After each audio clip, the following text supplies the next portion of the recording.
22 दिन बाद टूटेगा अनशन। सोनम वांगचुक ने रखी 3 शर्तें। अस्पताल से आया बड़ा संदेश।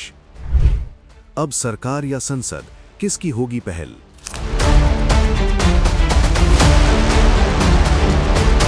बाईस दिनों से भूख हड़ताल पर चल रहे सामाजिक कार्यकर्ता सोनम वांगचुक ने अपने अनशन को लेकर बड़ा संकेत दिया है। फिलहाल वो सफदरजंग अस्पताल में भर्ती है। शनिवार को उनकी बिगड़ती तबीयत को देखते हुए दिल्ली पुलिस उन्हें जंतर मंतर से अस्पताल लेकर गई थी। हालांकि अस्पताल पहुंचने के बाद भी उन्होंने अपना अनशन जारी रखा। संसद मार्च से पहले सोनम वांगचुक ने अस्पताल से एक हस्तलिखित संदेश जारी किया। इस संदेश में उन्होंने उन समर्थकों को जवाब दिया जो लगातार उनसे पूछ रहे थे कि वो अपना अनशन कब समाप्त करेंगे। उन्होंने लिखा कि जैसा पहले कहा था, वो 20 जुलाई को अपना अनशन समाप्त करेंगे, लेकिन इसके लिए कुछ शर्तें पूरी होनी जरूरी हैं। मैं 20 जुलाई को अपना अनशन खत्म करूंगा अगर ए.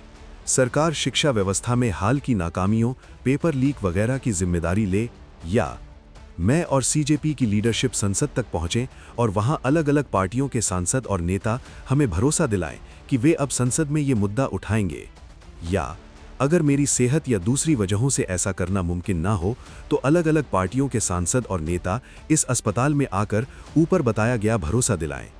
सफदरजंग अस्पताल में गैर कानूनी नज़रबंदी से जहां मेरे आने जाने, बोलने और बातचीत करने की आज़ादी पर रोक लगी हुई है। शनिवार सुबह दिल्ली पुलिस सोनम वांगचुक को जंतर मंतर से सफदरजंग अस्पताल लेकर गई थी। इस कार्रवाई को लेकर विवाद भी हुआ। खबर के अनुसार दिल्ली पुलिस के इस कदम की आलोचना की गई और कई विपक्षी दलों तथा उनके नेताओं ने इस पर सवाल उठाए।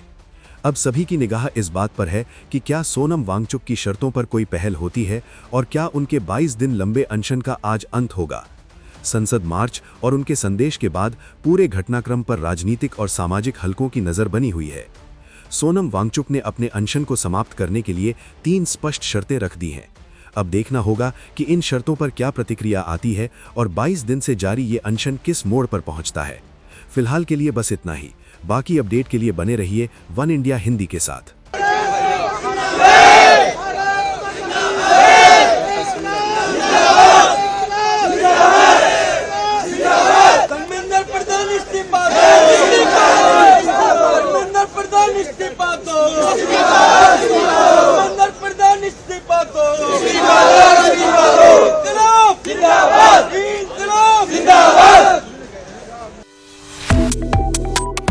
Subscribe to One India and never miss an update.